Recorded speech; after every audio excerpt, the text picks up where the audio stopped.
What's up, everybody? Welcome to another episode of Dripping Creativity Podcast. I'm your host, Chris Corvan, and today we are joined by the fantastic guest, Chris Barrett, a dedicated writer from Southern Washington.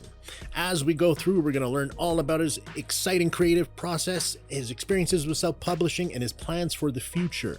In the meantime, don't forget to like and subscribe. Check out the Wednesday show and all of our amazing merch and shit that is out there to help the creative coffee cafe community. Now, let's just jump right into it. Chris, why don't you tell us a little bit about yourself? Hey there, everyone. My name is Chris Barrett. I go by Cobalt Bellwether on Instagram and Threads. That's Cobalt _ Bellwether. I am 32 years old. I'm based out of Vancouver, Washington. Happily married to my wife, who's a very lovely third grade teacher, and we have a 10-month-old daughter, and 2 cats. So, 3 kids.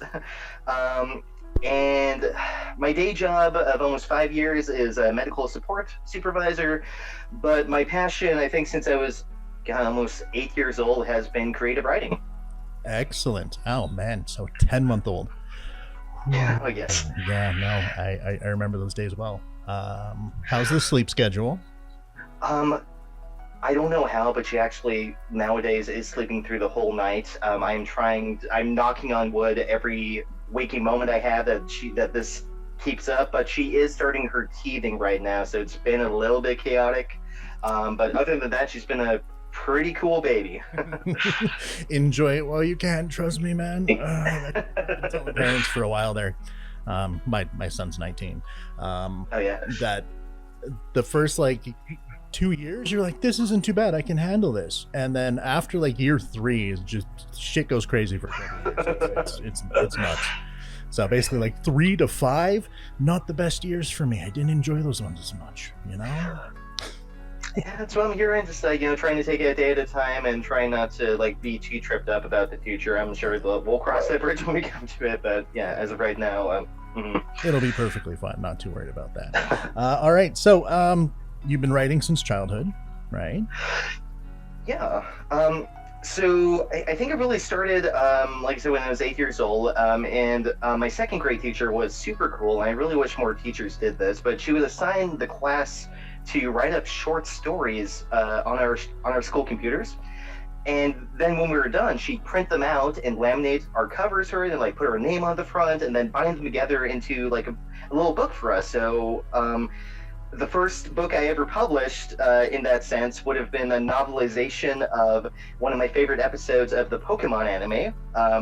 Except, of course, I swapped out Ash and Misty and Brock with myself and the girl I had a crush on and my best friend. So, as one does. As you do. That's... And yeah, so I think I was only a few chapters into that novelization that the writing bug really started to kind of land on me and kind of tickle me. And I thought to myself, probably because I was watching a lot of the Brady Bunch movie at the time, and I was thinking, writing is pretty happening in a far out way. If that tells you anything about what kind of kid I was. So later on in 3rd grade, though, because my 3rd grade teacher was not quite as cool, I opened up Microsoft Word one day on my home computer, and I decided, I'm going to try this. I'm going to strike out on my own. And I think in that moment, the possibilities inherent in the blank page and what I could make happen there really hit me in that moment. So I wrote up a story, kind of on the fly, about my friends and I getting magic powers and fighting the bad guys from my favorite Nintendo games. And it's been ever since then. I've done a lot of writing in those years. Not always about my friends and I getting magic powers, but kind of been all over the place with my writing. And I haven't really had much actual product to show for all the effort I put in. But I'm really hoping to change that by the end of this year is my goal. That's freaking fantastic, and one hell of a good journey, man. I absolutely love that. I know those are the core memories that really stick with you and further yourself, and that's awesome. Yeah, write what you know, right? Well, and really, if you're writing anything and you don't have a self-insert, what are you doing? Exactly. Yeah, you gotta put a little of yourself in there, yeah. Everything is you. It's all one facet or another. you mentioned that your focus has recently shifted into more tabletop RPG related material. What made you want to get into that type of thing? Well, actually, this kind of dovetails nicely with one of my current work in progresses for my book, but really in 2016, so I moved away from all my friends in California who I'd gone to college and high school together, and I was feeling like really isolated. It didn't really help that I was living on a literal island up in northern Washington, which I think wasn't just a cool metaphor. But one of my good friends, Sam, who is a prolific writer in his own regard and is the master and is a master of all games that we play, he reached out to me and said that he wanted to make sure like we didn't lose our connection, even though I was now far away from California. And he set up a weekly tabletop game via Discord. That was in February of 2016, and pretty much with at least barring some recent life changes, just because we're all in our 30s, we've been meeting pretty consistently weekly since February 2016, and we have played so many different tabletop games. Like every one of us in the group, I think there's 6 of us now, has taken a turn running a game, and all of us have like played in each other's campaigns, and we've all just like, it's been such a really, even though it's not like in the same vein as like putting something to print, it's been the collaborative storytelling that you get in tabletop RPGs is just really unmatched, and like the kind of like narrative miracles that we've been able to extract from the creative ether like together has been truly unmatched, and it's been a real joy to be a part of that and to like kind of funnel my own creative energy for the campaigns that I ran and wrote, which is so it's even though I wasn't actively fully writing novels during that time, I think it was really tempering that skill for me.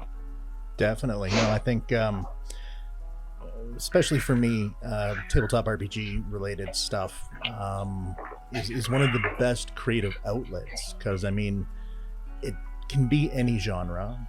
You can do anything you want, and then if you manage to run it in a campaign and all that, you're getting basically feedback as you go. It's like, here's my story idea, what would you do?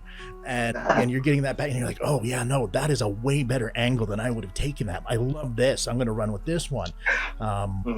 Like I have a Candela Obscura book coming out, and I'm going to be doing an actual play for that one later on, but developing that one alone was just like figuring out a different approach to writing than I normally do, and it was a lot of fun to plan that one out. So I totally get that. Yeah, that's awesome. So are you developing anything specifically to be sold on like drive-through or DM's Guild or anything like that?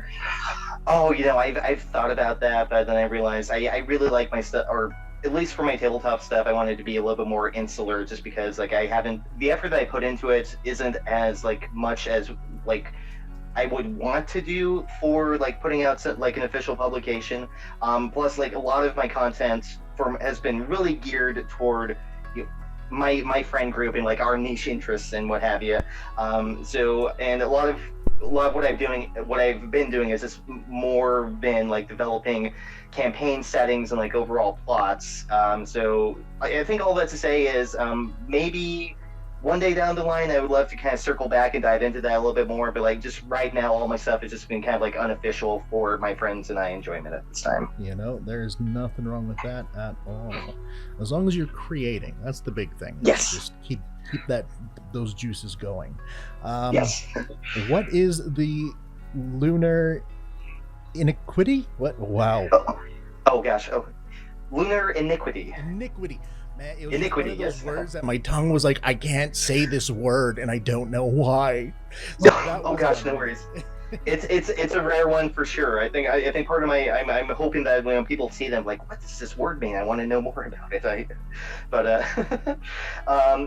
Let's see. So the Lunar Iniquity. So it's a work in progress of mine, but it's a little bit unique compared to my other main work in progress that I'll get into in a bit if we have time. But originally, this book was published in 2012 when I was in college. So it's an existing novel. I published it under the title of The Final Iniquity at that time. I switched it up just to kind of like give the reader a little more idea that it involves the moon. And I kind of wrote it back in 2012. I was, I think, my first or second year of university at the time, and I really wrote it to pay homage to all those youthful short stories that I mentioned about, me getting magic powers with my friends and us all beating up fictional villains like Michael Myers or Ganondorf with our magic powers. And so the plot was meant to kind of be in that same vein as, a bunch of kids get kind of like wrapped up in this greater world-ending plot and have to work together with with their new abilities to stop the evil plot from happening. It was my first book I publicly published, but since it's been such an old story and I've been really unsatisfied with it over the years, I've never ever really promoted it in recent times. But I recently had the epiphany that, if I just treat that book as a rough draft, what's stopping me from taking it out of the abyss, cleaning it up, and re-debuting it with a fresh coat of paint on Amazon? So that's one of my projects right now. Absolutely love that. I think that's a fantastic idea. When it comes to growth of a creator, especially over the years, it's one thing to have a project and you're like, nope, it's done, I never want to look at it again. But then you have those ones that just kind of sit in your brain and are like, no, you're not done with me yet. So, right. It's okay to come back and dust it off and make it better. And that's awesome. I absolutely love that. I'm very excited to see more of that one come out and all of that. But then I guess that rolls into what you had mentioned, you alluded to at the start there, was the Eden Saga. Yes. So the Eden Saga has been, the creation of that book has been kind of, right? It actually predates my work on the Lunar Iniquity, because one day in high school in 2010, my best friend Jace and I, we both got together. It was our senior year of high school, and we decided we wanted to write an epic sci-fi opera together. Problem was, we didn't really know what we wanted that opera to be, but we sure had lots of ideas on different characters, locations, and concept. We're coming up with cool names for planets and like different alien races, but we never had a plot. We never had a plot we were happy with. We never had a structure. We never had an arc. But still, I've got lots of good memories of sitting poolside with Jace at his mom's house in summer while we sipped Arizona tea and we just hammered out Eden content while trying not to die from the humidity of Northern California. So that was all circa 2010, and then the years passed after we graduated college, like in the kind of the same token of returning to a story.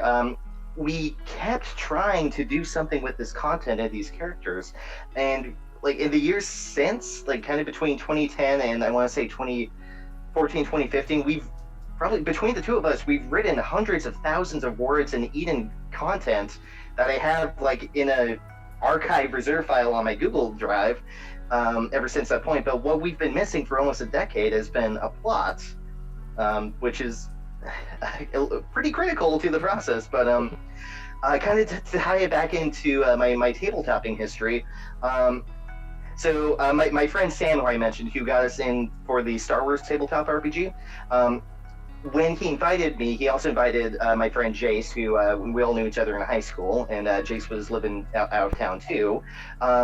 And when we got this invite for the Star Wars campaign, Jace and I decided, why don't we make character sheets for our two MCs, our two self-inserts, and we just play them through Star Wars. And so James Thayer and Captain Talon Stryker took a journey. We transplanted them from the world of Eden into the Star Wars galaxy. With our other friends, we embarked on an epic year-long planet-hopping adventure, and we did finish that arc of the campaign. It had kind of a bittersweet ending, but by the end of it, even though we gained a deeper understanding of who James and Stryker were, we still weren't any closer to a plot or structure for Eden. So, but until one day, after we put some years between us, between that initial campaign. Like we moved on from Star Wars into like some other, like into whatever games we were playing at the time. And then one day I had an epiphany, and I messaged my friend Sam, and I asked, "Hey, would it be all right if I borrowed the plot of your Star Wars campaign, because I would like to retell the story that we all told together, but place it in the world of Eden?"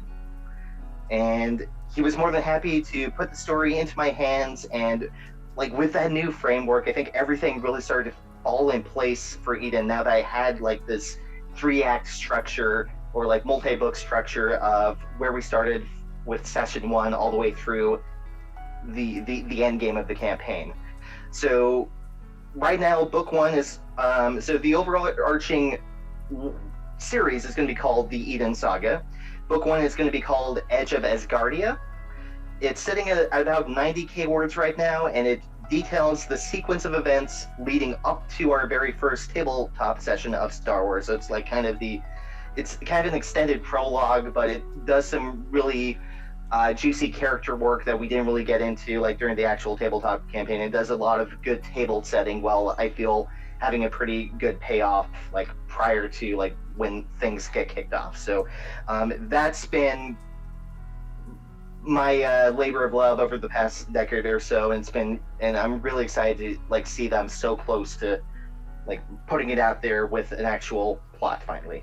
That is a very unique creation path. That's not something you generally hear, and it's very collaborative. I think that's what I really like about it, is just how collaborative that was, in all the steps. And yeah, no, that's fantastic. I'm very excited to see where you end up with that one. Same. Well, it's going to be an adventure one way or another. Yes, so, absolutely. Okay, so then with all of this creation and then work stuff and all that, let's talk about the family balance and how you find time to do creation and all that stuff while managing the family, the kids, the dogs, cats, everything.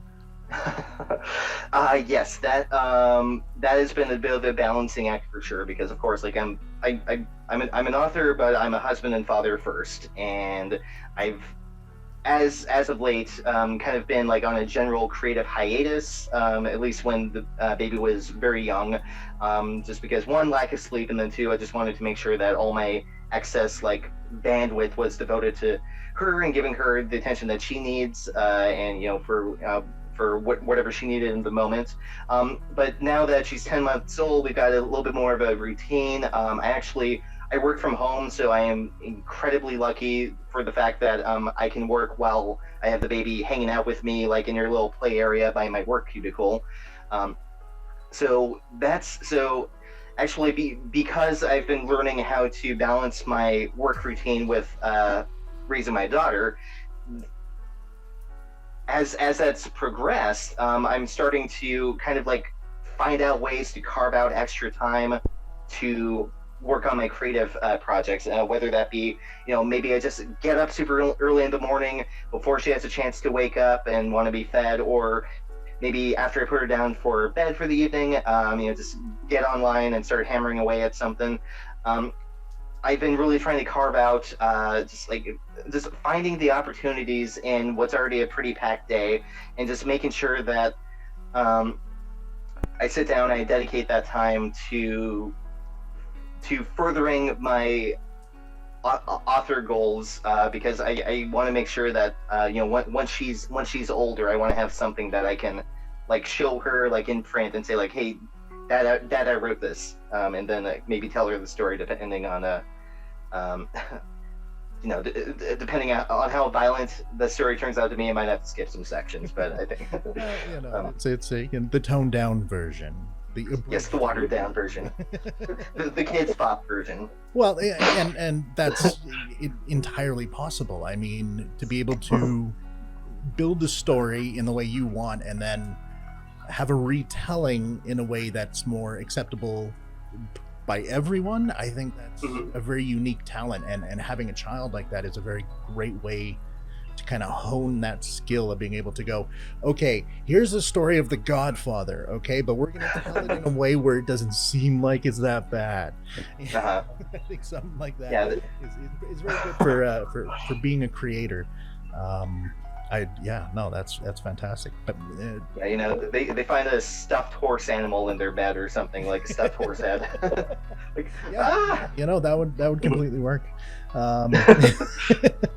So then with that, with your creative style, as we've discussed already, you seem to have a very unique creative approach to things and how you're building different things. So when you're collaborating with one person, there's, like you discussed there, but when it's just you building your own creative stuff, what's sort of your process? Do you like to outline everything? Do you like to world build first?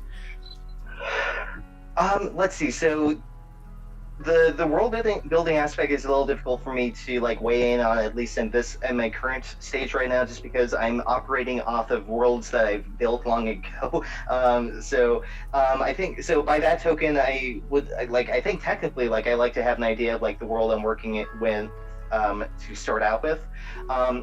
Other than that, like once I have like the general setting and, you know, my main players and who, you know, and like I actually, you know, I kind of a metaphor I'm fond of using is like when I start a new story, I consider it like I'm hiking a brand new trail in the wilderness somewhere.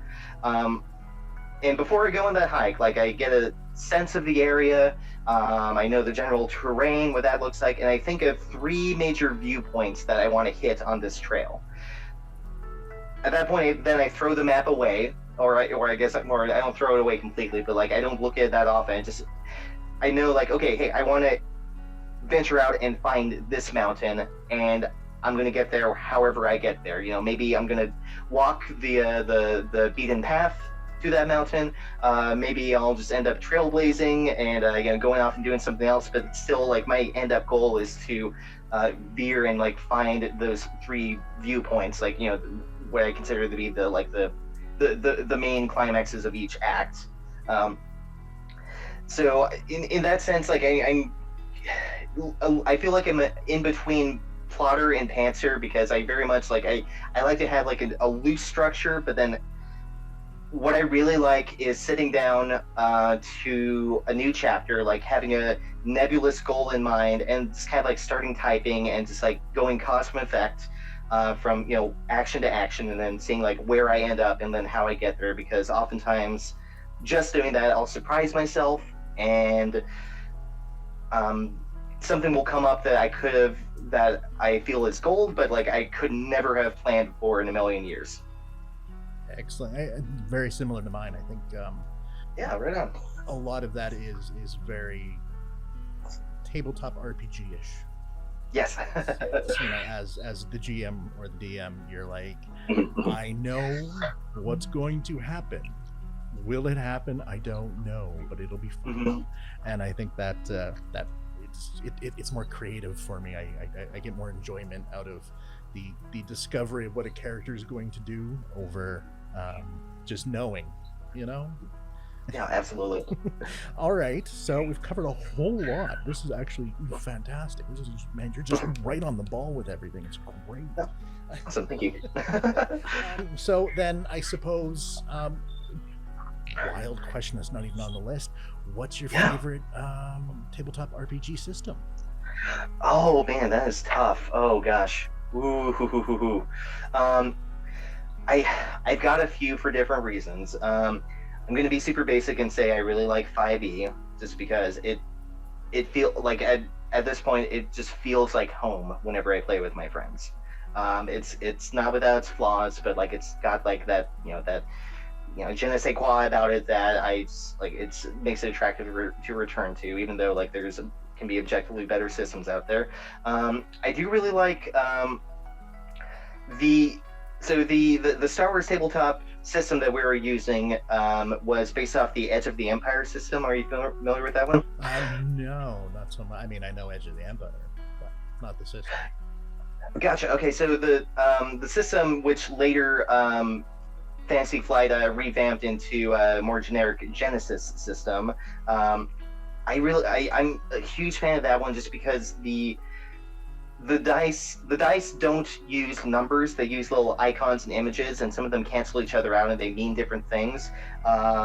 So what I really like about that system is when you roll the dice, you have to really, it's like reading tea leaves in a sense, because you have to see what because you have to go like, okay, so I've got this much success, but I've got this disadvantage, but I've got a triumph. Like how does that, what does that look like in the world when you do that? And I really like that for that, just like that sense of parsing out something from like what could be like a very mundane action, and then figuring out like coloring in the details.